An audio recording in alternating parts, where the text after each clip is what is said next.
Kementerian Luar Negeri Mesir mengakui memberi kecaman terhadap Israel atas serangan di Al-Mawasi, jalur Gaza Selatan. Mengutip Arab News pada 15 Juli 2024, kabar itu disampaikan pihak Mesir pada Minggu 14 Juli 2024. Mesir mengutuk sekeras-kerasnya pengeboman Israel terhadap Al-Mawasi yang dipenuhi oleh pengungsi. Serangan itu mengakibatkan kematian dan cedera pada puluhan warga sipil Palestina yang tidak bersalah. Selain itu, Mesir meminta Israel untuk menghentikan genosida dan secepatnya mematuhi hukum humaniter internasional.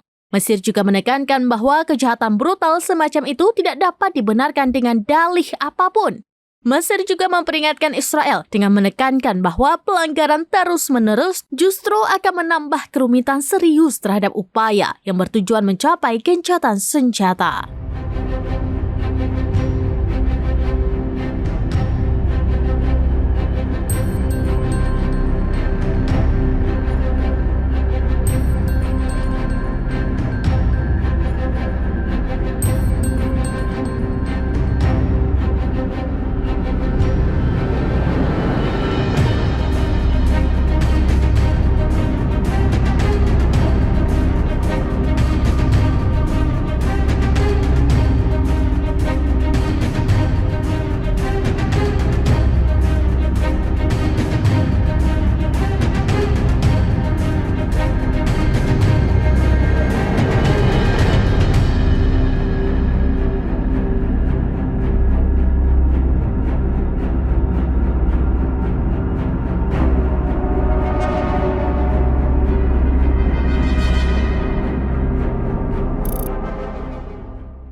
Download Tribun X sekarang, menghadirkan lokal menjadi Indonesia.